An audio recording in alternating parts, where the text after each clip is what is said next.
What are some of the problems that we have in American society, financially speaking?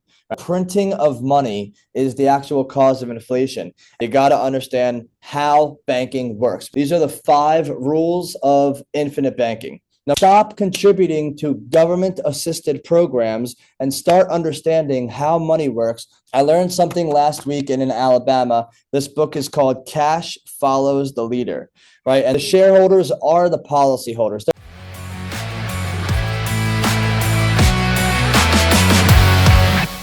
Tonight's agenda, first, we're going to talk about the problem economically speaking. We're going to talk about how banking works. We're going to talk about becoming your own banker, as you can see right here with our book by Nelson Nash. And we're going to talk about achieving financial freedom in that order, just so you guys have an idea of what we're going to be covering tonight. So the problem, right? Before I get into the problem, can you guys put in the comments here, what are some of the problems that we have in American society, financially speaking? Right, we have a lot of problems in American society. Luckily, we don't have as many problems as other societies have. But what are some challenges? I see too much debt. Awesome. What else?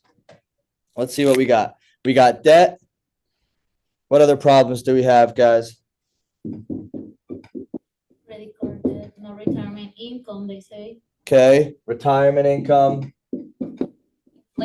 Inflation. Lack of financial education. Love that. Financial EDU. Financial illiteracy. Financial illiteracy, absolutely. Biden. We're not going to get into that too deep tonight, but we can talk off the record. No savings. Okay, so savings or lack thereof, right? I want to highlight that because of the savings mentality. All right, so these are all some great challenges that we have economically, right? Debt, retirement,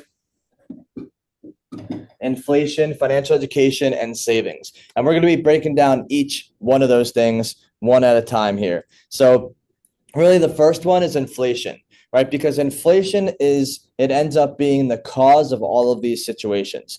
Now, unfortunately, as time has gone on, inflation has come to mean the cost of goods rising in price, right? But does anybody know, if you can put in the chat here on social media, on Zoom, does anybody know what the original definition of inflation is? All right, what is inflation really? It's not really the rising cost of goods, but it's the rising something. It's something else rising, something else that's rising that causes inflation. It's not cost of goods. What causes it? I'll give you a hint, and something to do with the Federal Reserve and how they print something all the time. All right. What is the major cause of inflation in the world, in America?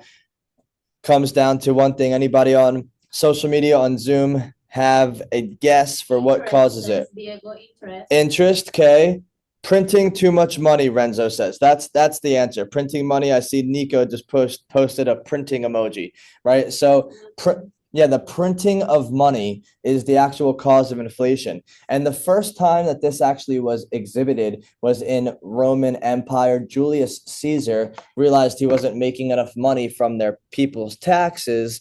And so he ended up, at the time, they had gold coins, and he would cut the outside of the gold coins, so it limited the amount of gold, and he was able to make more coins because of that, which devalued the coin and allowed them to collect more money for taxes, but ended up inflating the gold coins. And when you understand the history of money, you want to understand the game that you're playing. If you care about being in the money game, you got to play the money game, which means you got to know everything about the money game, which means you got to be in the zone all the time. And you can see here with inflation has transformed our world in the last few years, right? In the last 30 years, the cost of college tuition has gone up 365%. The average home price, $349. A gallon of gas, 369%. The cost of raising a child has gone up almost 100%. And the average cost of a car is 377%, which means that most things that we are buying and end up financing in life are 3 to 4 times more than they were 30 years ago, which means although, right, if it's 300% plus, over a 30-year period of time, even though they tell you that inflation is 3, 4, 5, 6, 7%, the reality is the basic math tells you that inflation is actually above 10% per year for the last 30 plus years. And this is showing 2022 numbers and the median income only rose 25%. So how is it possible that we could possibly keep up with inflation and the printing of money? Well, we can't, right? In the last 5 years, 4 years, 80% of all the money circulating in the economy has been printed since 2020. During COVID, we printed $5.2 trillion, 4.5 trillion for quantitative easing, 3 trillion for infrastructure, and these mountains of money cause inflation. This is not counting the $1.6 trillion that was printed last year. Over $15 trillion now has been printed in the last 4 years, 4.5 years, since March of 2020. And it's imperative that if you're a life insurance agent, if you're in the real estate business, if you want to be an investor, if you want to be a business owner, you have to understand money. And unfortunately, like we're talking about here, we don't have the financial education, the financial literacy to be in the flow, to be able to receive knowledge about money, and we end up avoiding money. Right? Most people avoid that which they are scared of. And most people have fear when it comes to money because we have money challenges in our brain. Our parents fought about money. Our teachers complained about money. The people that taught us, our family, friends, our neighbors, everyone around us complained about money. And so therefore we don't talk about money, and therefore we avoid money and we procrastinate, right? The word procrastinate comes from the Latin root procrastinare, which means to avoid. And so when we avoid something, we procrastinate on it. And if you keep procrastinating on making money, well, over the course of time, you're probably not going to have much. And it's this challenge here that we have to deal with in our society, being able to understand how this works. Another major challenge right now is debt increase. Now, the debt increase in and of itself is not necessarily the factor of spending too much money, despite what we think. The debt increase comes back to the printing of the money. Because imagine that you had debt, right? Most people have debt, right? And if most people have debt, imagine for everybody that has debt out there, and I have some business debt from my restaurants too, so I'm right there with you, overcoming that one day at a time. That's all that we can do is one day at a time, being in the flow, not to procrastinate, right? On the flip side, in the flow is the word prosperity. Prospero means in the flow. So you're either going to be prosperous or you're going to be procrastinating. Either way, it's your responsibility, your ability to respond to your childhood, to your situations, to either avoid or be in the flow. And you must be in that situation. So imagine for everybody that's in debt that you had a printing press, that you could print all the money that you had debt and pay back that debt like that. Well, as soon as you went to print more money to pay off your debt, well, it just created more money in circulation. And so that money in circulation, therefore, will devalue the dollar because of supply and demand. If there is more supply, the demand will follow. And so you have to understand that there's more demand and more supply, and therefore the more money that's printed in the world, the more money will be demanded in the world, and therefore the supply of money will continue to follow, and inflation will continue to rise, and the value of a dollar will continue to fall. Same thing happens when new technology comes out. The first flat screen TV was super expensive. And as time went on, now you can go to Best Buy, Amazon, and buy a 50 or 65-inch TV, whatever this is, for $200, $300, $400, where it was $2,000, $3,000, $4,000 10, 15 years ago when they first came out. Because as the supply goes up, the value of that which is in circulation will continue to go down. And so it's your responsibility to understand this. I know it's hard to see, but this was a picture taken 2 weeks ago at our last webinar. There's $35.2 trillion of national debt. As of an hour ago, right, there is 35.38. which means that there has been over $100 billion of debt added in the last 2 weeks. That means that, what does that mean? That means that if there's $1 billion every 2 weeks, that there will be $1 trillion every 20 weeks, right? So we will continue every 20 weeks, which is, what is that? 5 months. Every 5 months, and this is happening on an exponential scale. So 5 months will turn into 4 months, will turn into 3 months, but we are accumulating trillions of dollars of debt every few months. And it's important to understand what that means. Now, you can go shake your fingers at your fists at the sky. You can boycott, you can protest, you can get mad at the government, you can blame the government, you can move, or you can become responsible and understand what that means to take advantage of the situation, that you can be in a business that adds value through inflation. All of this inflation ends up causing major indexes. This is the stock market crashing a few weeks ago. I say a few weeks ago because it was only on the news for a day, and then they took it off. They actually changed the title of this article if you go find it online. And it was now the title of this article is talking about the Japanese stock exchange, when the whole time it was talking about the American Federal Reserve. Now, this is something that blows my mind. This is something that you must understand. This is 1929, right? The Great Depression happened in 1929, right? This looks a lot like this. We are in a very challenging economic time right now. I don't care what they say on the news. I don't care how much more money they print. I don't care if they're giving out more stimulus checks or they forgive college student loans. We have a major challenge coming our way, and you can either avoid it and procrastinate, or you can be prosperous and be in the flow. And a lot of the knowledge of this comes down to different books and information that you can read. This is Rich Dad's Prophecy. I just read this for the second or third time on the plane last week in Alabama. Why the biggest stock market crash in history is still coming, and how you can prepare for it and profit from it, because you can't change it. All you can do is understand it.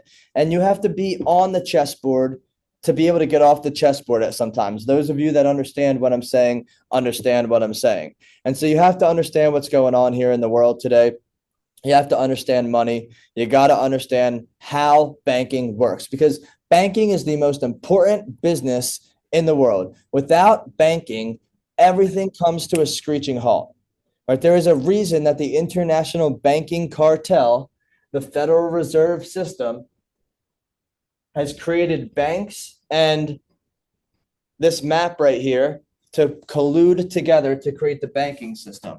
And I'm going to break this down for you so you understand how banking works. Now, as I explain this, you can either get scared, you can either get worried, or you can simply understand it and be able to utilize it. I'm going to actually leave this up here so I can touch on each of these situations if I don't cover it already.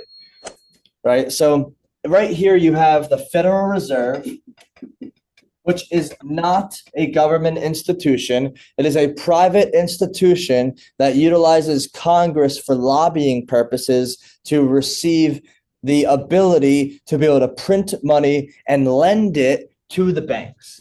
When they lend it to the banks in the form of treasury bills, they're able to then lend out treasury bonds to the common populace. And those people will end up going and selling their bonds for cash to be able to put more money in the banks. And when they put money in the banks, the bankers are going to be able to make money by charging something called interest. At the same time, over here, right, this is the Freemasonry cornerstone and the anarchy, it's called a pentagram, right? This is Washington, D.C. This is the Freemasonry logo. George Washington and many of the founding fathers were Freemasons. And the Freemasons dates back to the Knights Templar, the Knights of the Round Circle. You can read all about this in different books. There's books, The Bloodlines of the Illuminati, The Creature from Jekyll Island, understanding the history of the Federal Reserve, understanding how the international banking cartel runs the world, the Medici family, the Rothschild family, and all of the famous families in history. So you have the bankers and the politicians. Now, the politicians make their money on taxes, and the bankers make their money on interest. And in 1913, the United States passed the Federal Reserve Act, which used to be called the Nelson-Aldrich Act. Nelson Aldrich, he was the Republican senator that ended up running in 1912, and they had to change the name because they knew that it was too clear that there was a collusion happening between the bankers, aka J.P. Morgan and John D. Rockefeller, and the politicians. Right? Ended up, cool story, Nelson Aldrich's daughter ended up marrying John D. Rockefeller Jr. to continue on the royal bloodline. Right? And so you have this situation going on here where Morgan Stanley gets bought out by Goldman Sachs, or Goldman Sachs buys out Morgan Stanley, J.P. Morgan, Wells Fargo, Bank of America, and Citi are the four major banks in the United States. The Bank of America used to be called the Bank of the Sons of Liberty.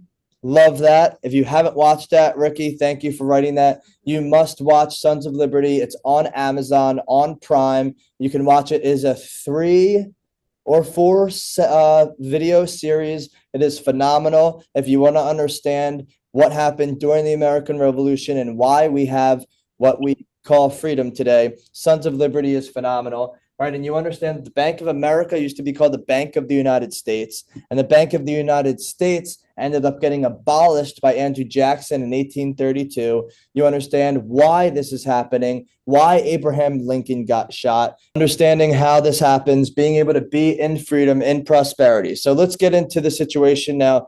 You have to understand that you put your own money in prison every single day, and then you go to someone else's bank when you need access to more money. So every single time you make money, and it automatically now, back in the day, you had to go to the bank and deposit a check. Now there's something called direct deposit, so you don't even feel it, but your money automatically goes into someone else's bank. And then when you need more money, even though it comes in the form of this little plastic thing here called a credit card or a debit card, you can't even see it anymore, but you go swipe this piece of plastic so that you can pay for your rent or your mortgage, so you can pay your utilities, so you can pay for your food, so you can pay for your fun and entertainment, so you can maybe, after all of this, you might be able to save something. Right? But I'm telling you that if you've been handing control over your money to someone else, you're probably not going to be in the best situation right now. And it's not your fault. It's not your fault because we're conditioned for this situation, but it is your responsibility to change. And this problem here is that we finance everything in our lives. Because of this situation, we end up financing everything in our lives. If our median income from the inflation slide is going up only 25% in the last 30 years, which means that income goes up less than 1% per year, whereas the cost of goods goes up 10% per year, it is impossible to afford that which we need without financing it from somebody else. And we finance our cars, we finance our homes, we finance our living expenses, and maybe we have a little bit left over to save. All right. And the biggest challenge with that is that you're giving away control over your money and you're paying interest to bankers. And then the inflation, as G. Edward Griffin talks about, is the hidden tax. When I say it's the hidden tax, it's because inflation increases the costs of goods, and we have something called sales tax. So the more that the cost of a good goes up, the more the sales tax on that good goes up, and the more money that the politicians, the government will receive in taxes. So you have the Federal Reserve printing money to give to the banks, to lend money to the people, which increases the costs of goods, which increases taxes, which allows for more money to be printed so that more interest can be charged, so inflation can go up, so more taxes can be received, and we will continue to have a major inflation, interest, and tax problem, increasing the national debt until we have some sort of revolution. And unfortunately, that's going to be how it ends, unless you learn about a simple solution so you can start taking control of your money now without having to take picket fences and rioting signs and go storming the Capitol building. You can start doing this for yourself, for your family, and leaving behind a legacy today, one family at a time.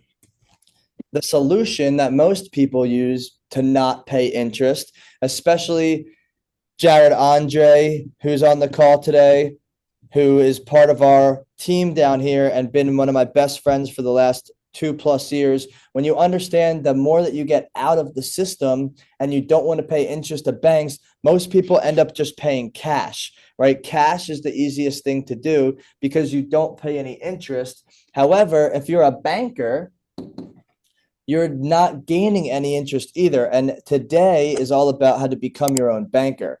And you want to take off your consumer hat where interest is bad and put on your banker hat where you want to receive interest, right? And so if you pay cash, you don't gain any interest, but you deplete your cash, right? So for all the real estate investors out there, for all the people that are buying homes, cars, and whatever else you need to pay for in cash, the challenge is that if you have $100,000 in your bank and you go put $100,000 down on a home, well, the moment that you do that, you don't have any money left in your bank. So the other option that most people utilize is to borrow money using OPM, which is other people's money. But then you're paying interest to somebody else. And so what ends up happening is most people end up saving, then paying cash, saving, paying cash, saving, paying cash, and they buy a home and they buy an investment property and they pay for their wedding, all in cash, but every single time they do that, they're going back to zero. The alternative to that is to finance it, right? So you have cash and you have financing. But when you finance something, you immediately go into debt and then you pay it off, and you end up going back to zero. Then you go into more debt, pay it off, go into debt, pay it off. And so this is when you're using a mortgage. This is when you might get a DSCR loan to get an investment property. This is when you might use a credit card to pay for a wedding if you don't pay it back that way, right? And so you end up, like Jared said, working really, really hard to get nowhere. I love that, Jared. Make sure you say that when you're talking to clients, because when you work really, really hard to get nowhere, you're going to keep running in this rat race. Now, luckily, there's an opportunity out there for you to BYOB. And I'm not talking about bringing your own booze, but becoming your own banker. And this way you can pay cash into your bank. You can gain interest for yourself, and you can compound all the cash and the interest for the rest of your life. And this is what we teach people. This is called the infinite banking concept. It all comes from this book right here, Becoming Your Own Banker.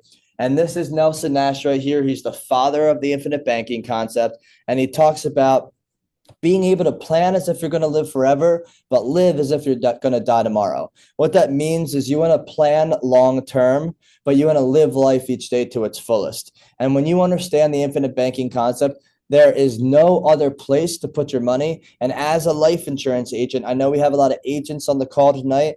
I will not sell any other products except for infinite banking concept because I believe in the mission and the cause, and I understand what is out there. Infinite banking is a solution to the challenges that we're talking about right here. And Nelson Nash realized that the need for financing was greater than the need for death benefit. Now, that doesn't suppress the need for death benefit. That's just saying that most people forget about the cause, which is being able to actually finance everything in our life. And the whole idea is to recapture all the interest that one is paying to the banks and the financing companies for the major items that we need in our lifetime, our homes, our cars, our investment properties, our weddings, our kids' college. And instead of giving that to somebody else, it's to flow all of that money back into your pocket, into your household or your business versus flowing it away. And the objective is to keep the money in your family. I don't know about you, but I want the money to be in our family. I want the Waxman last name to mean something. And when you understand the mind-body connection to the events that have shaped your feelings about money, it will become your responsibility, which is your ability to respond to the information that you're receiving today so that you can be and stay in a productive body one day at a time. Now, in regards to Nelson Nash's golden rules, these are the 5 rules of infinite banking. Number 1 is to think long range. We grow up in the world of IG. I'm not talking about Instagram. I'm talking about instant gratification. And when you understand that you think short term, you must think long term. Now, Alex Hermosi, I don't have his books right here.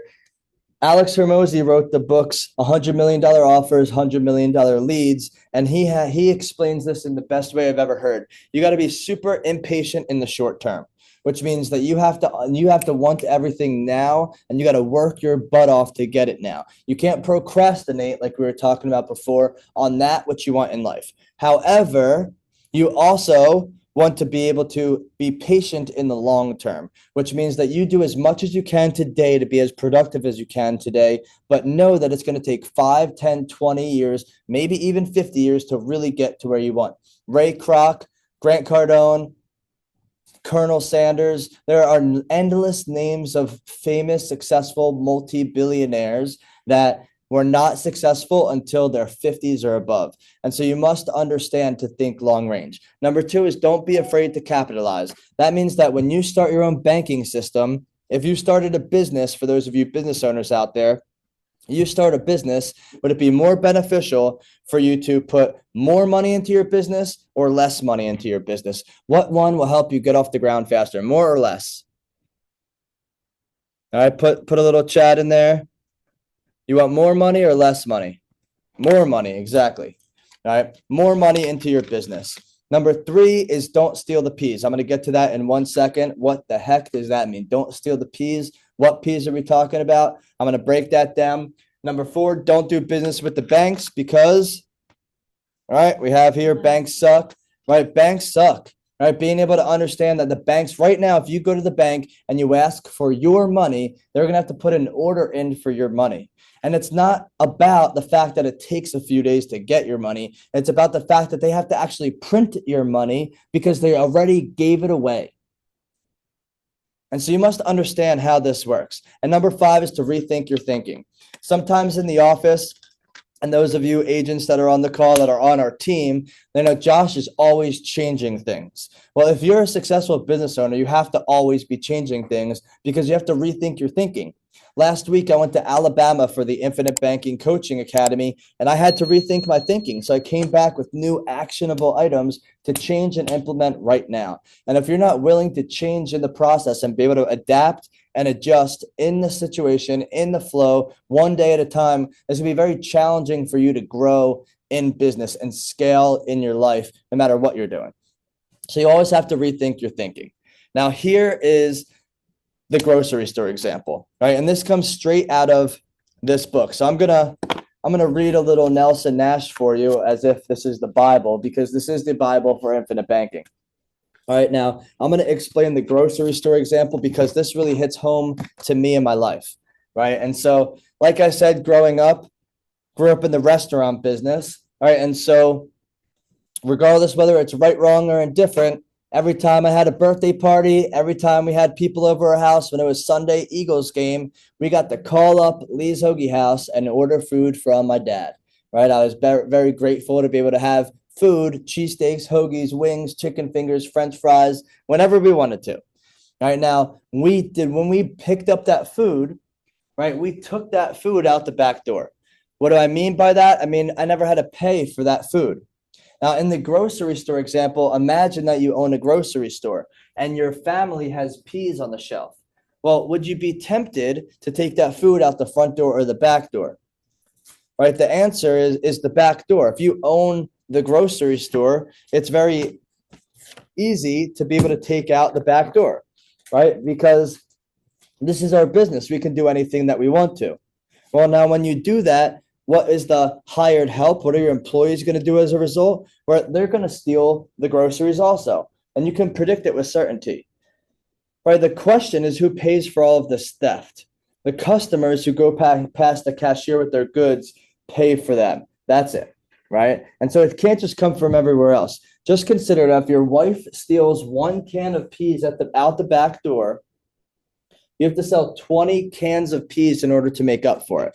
Now, what does that mean? Let's say that this can of peas costs 57 cents and you sell it for 60 cents at the front, right? If you own the grocery store, are you going to take that can of peas out the back door, or are you going to pay for it? Like I said, growing up, we took the food out the back door. Now, what does that do? Technically, even though it's not actually stealing, you're technically stealing the food from the business, from the grocery store, from the Philly cheesesteak spot. And because of that, it factors into the profitability of the business. And then the owner of the business has to increase costs. And now that can of peas might be 62 cents. So rather than stealing that can of peas out the back door, you want to be able to, right up front, if you own the business and you want your revenue to be higher because you're going to sell your business one day and it's going to be based on your revenue and your profitability, if you could pay 60 cents or 62 cents for the same can of peas at the own grocery store that you own, which would you prefer? If your goal was going to have higher revenue to sell it one day, or to transfer ownership of it one day, would you want to take the can of peas out the back door, option 1? Would you want to pay 60 cents for it, option 2, or pay 62 cents for it, option 3?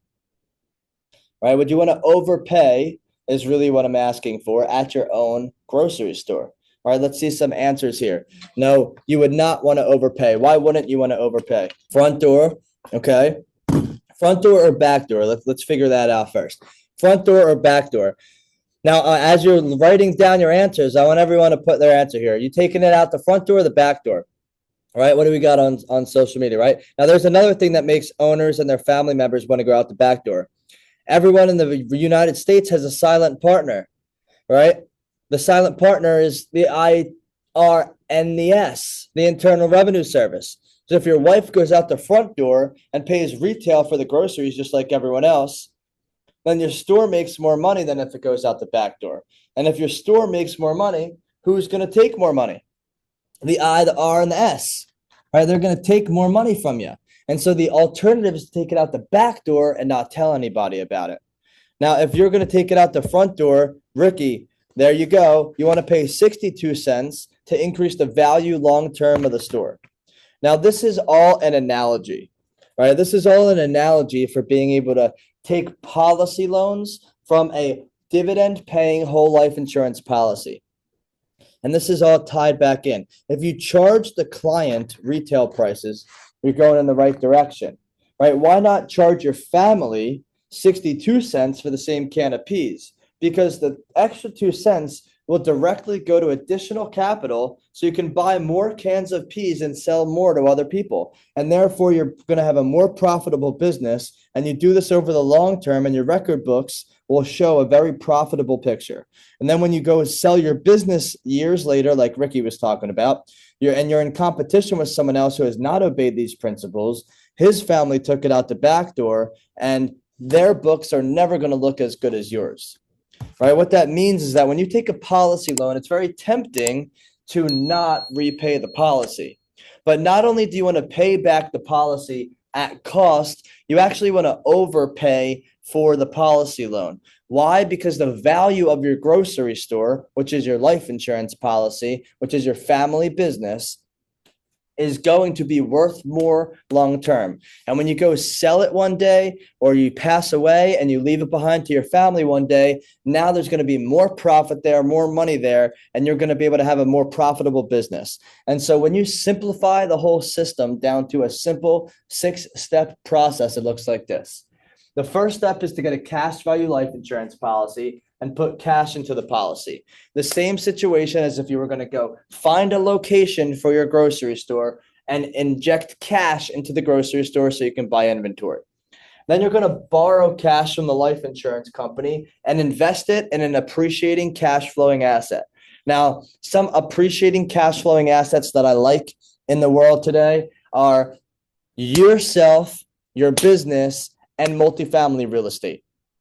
Those are the 3 things I like to invest in: yourself, your business, and multifamily real estate. Why? Because they all should appreciate and they all should cash flow, right? They all should appreciate and they all should cash flow, right? And so you must understand what's going on in the world so that you can understand how to get cash flow in your life and then put returns back into the policy. Because when you overpay that policy, just like you overpay for the can of peas at the grocery store, you're going to therefore allow yourself to increase the value of your policy, be able to borrow more cash against your policy, invest more money, get more returns, borrow more money, invest more money, get more returns, and continue doing this simple process over and over and over again. And it really breaks down to a simple equation of understanding that you can utilize this for cars, you can utilize this to buy homes, you can use this to get married. Me and my beautiful fiance are getting married in a few months. I just sent $27,000 of cash from my bank, not my bank, from their bank to my bank. And then I'm going to borrow that money back to put the rest of the funds together for our wedding. She was just telling me about the photographer and videographer and the flowers and the decorations and the centerpieces, right, babe? The centerpieces are going to cost a couple $1,000s. And instead of just having that money going down the drain and paying cash for it, we're going to utilize life insurance policy loans to pay for our wedding. And being able to understand that is the key. Kids' college. I wish my dad set up a life insurance policy for me instead of a 529 college fund, because when I dropped out of college and opened up my own restaurants, I didn't get the rest of my money. So if you're a parent and you're setting up a college fund for your kid, or I know there's a lot of life insurance agents on here. So if your clients are setting up 529 plans or college plans, they can only use that money for college. Stop contributing to government-assisted programs and start understanding how money works so you can live in peace and prosperity. And instead of funding your kids' college, fund your kids' future. And whether they want to go to college, start a business, or go travel around the world, they can do whatever they want. And there's no requirements for how you're going to spend your money. Now, these are just some examples of how you can do this, but there's no limits to it, right? I see Kenny Foster is on the call today right now. Kenny's utilized cash value life insurance policy owned to Jim in Northern California to refinance equipment financing through his gym. All right, if you're in Northern California in Folsom outside of Sacramento, go to Self-Made Gyms. Kenny Foster's crushing it up there. And he's somebody that absolutely understands the inner game of money, understands how to utilize the situation, because whatever it is that you do for your life or your business, this is a situation that you can utilize to help grow. Me and Nico had a call today with a guy that owns 85 trucks in a trucking company. And he said 30 to 40% of them are in cash and the other 60 to 70% are financed. Regardless, they're all either going into debt or paying cash. And so rather than doing either of these situations,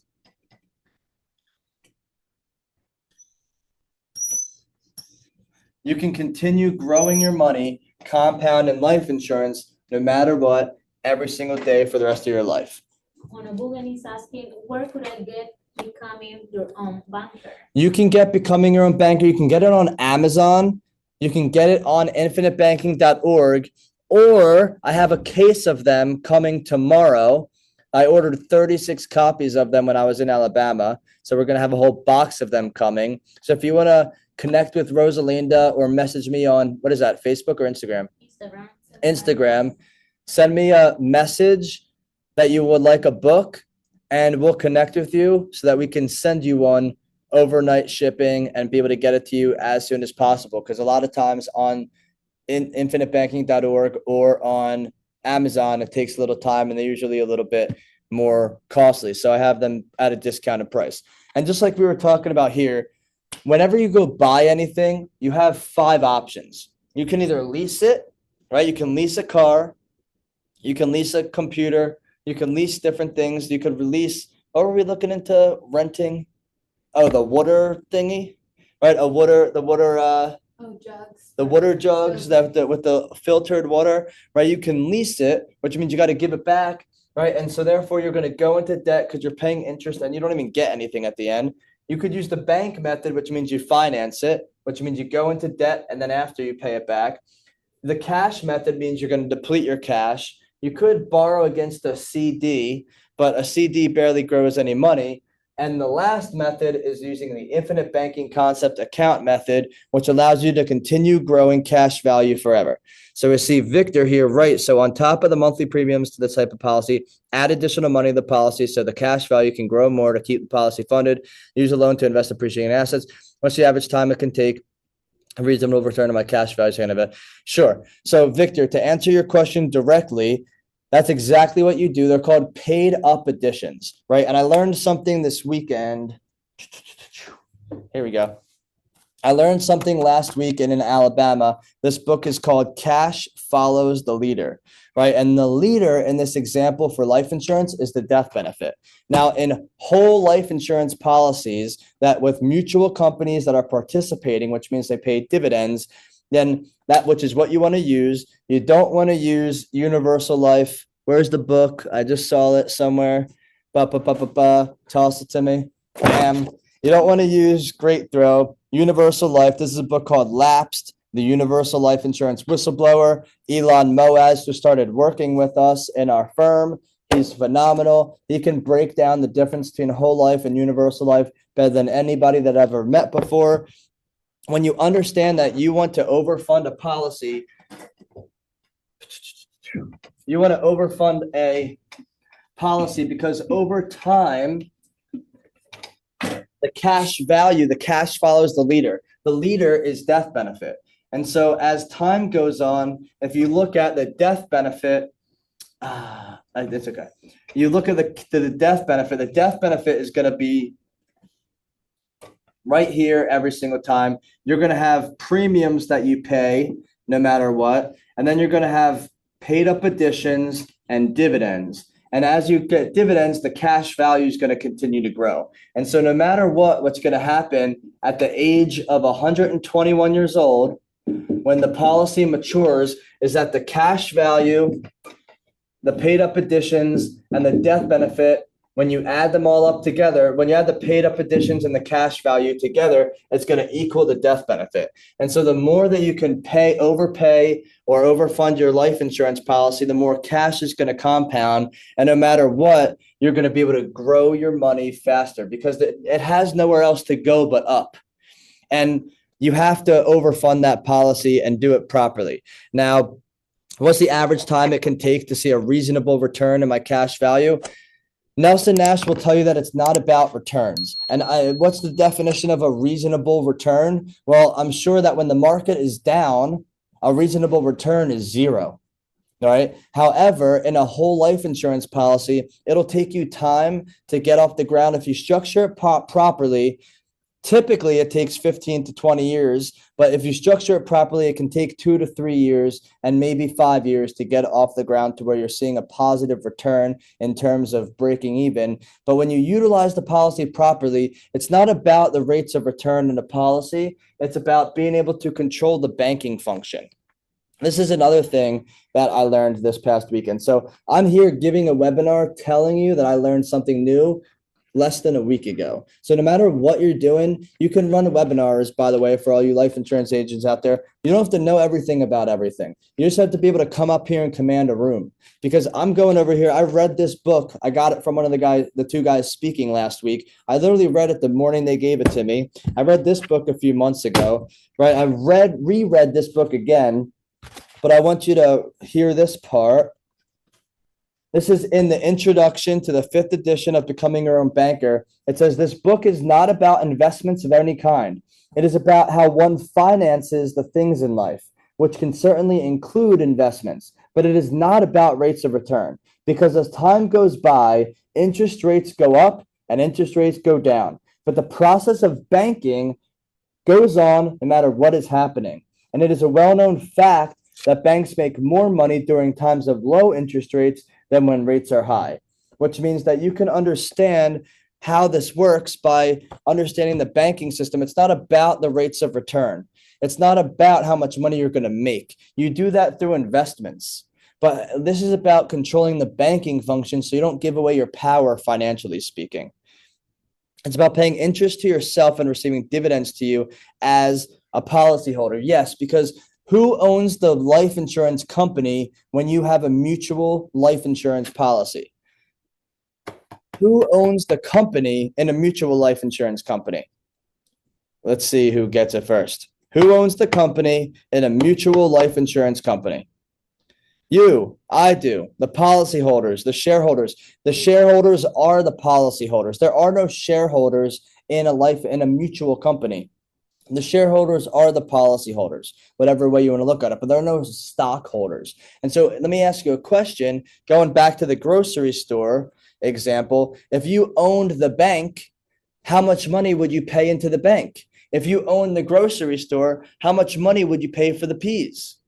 As much as possible, right? You would pay as much as possible. And so in a banking system, when you own the bank, the question becomes, how much interest are you going to pay yourself? Well, the answer is as much interest as you need to so that you can increase the profit of your policy. Because when you increase paid up additions, you're actually buying extra death benefit. But the extra death benefit comes with extra cash value. The extra cash value comes with extra dividends, and the extra dividends are being rolled into to buy more paid up additions, which therefore increases your death benefit, which therefore increases your cash value, which will therefore give you more dividends, which will therefore be purchasing more paid up additions, which increases your death benefit, and so on and so on and so on. So the more you overfund your policy, the more your policy is going to continue to grow. Now, this does not happen this way in universal life policies because there are no dividends in universal life policies. I don't care what you taught, what you learned, they're wrong, right? And so this is something that I had to learn by reading this book. This is not an easy book to read, guys. This is a book that you must read and study over and over again, but it's worth it because the world today is filled with lies and misinformation. Even the news, the constantly negative news, has misinformation every single day. So you have to understand the game. Now, the question becomes, this is a little spreadsheet. I'm going to breeze through this because it's small, but this is just comparing for a real estate investor who came up to me at a multifamily investor meeting that I spoke at. Why would I buy using infinite banking instead of cash? And this all cash method, talking about $1 million in cash on $1 million home with a 5% cash flow, 50 grand a year, and selling that property for $2 million, after 10 years, that would give you a 15% internal rate of return and a 5% cash flow. I know you can't see the numbers. I'm just going to break it down for you, but the infinite banking method, by building a banking system, at the end of those 10 years, instead of $2.5 million, you're going to be left with $3.2 million. You're going to have 8% cash flow every single year instead of 5%. You're going to have 18% rate of return, or 19% instead of 15%. And you're going to continue to receive compound interest for the rest of your life. And the cash value is going to grow over $100,000 a year, compounding more and more and more and more every single year for the rest of your life. 106, 111, 117, 122, 128, 134, 140, 147, 153, 160. Every single year, you're going to have a free cash flow. And so you have to continue to fund this thing and utilize this for everything that you do. Because over time, you will receive compound interest that will be in the form of dividends, which is, other people might call that passive income. And everyone in the world today wants passive income. But instead of putting that passive income into your policy, you buy more paid up additions, which increases your death benefit, which increases your cash value. So you don't want to push the little button that says minimum death benefit, maximum cash value, because the cash follows the leader, and the leader is death benefit. So you want to have a lot of death benefit and a lot of cash, and continue to do this. This is something the Rockefeller family has used for generations. They call it the waterfall method. J.C. Penney, right? Great news article here about J.C. Penney back in 1929, understanding how he utilized cash value life insurance to fund his business during the Great Depression. You see another article here of Ray Kroc about how he financed cash value from his life insurance policies to cover the salaries of key employees during the beginning of his buyout of McDonald's. One of my favorite movies is The Founder. If you're a business owner or an entrepreneur, you haven't watched it, it's a phenomenal movie. You have Walt Disney here, who actually utilized the cash value from his policies to be able to help finance the creation of Disneyland in 1955. And Some of our clients, these are some testimonials of real life people have utilized this. Kenny, if you're still on, I love you. Please send me a testimonial because I got to add your pretty face on here because this is something that we utilize for you. Probably exhibit a top tier client to be able to utilize this policy properly. And I just want to bring this all together of understanding exactly how you can utilize this. So this is our legacy program that we put together. Everything that I just talked about in detail is in this program.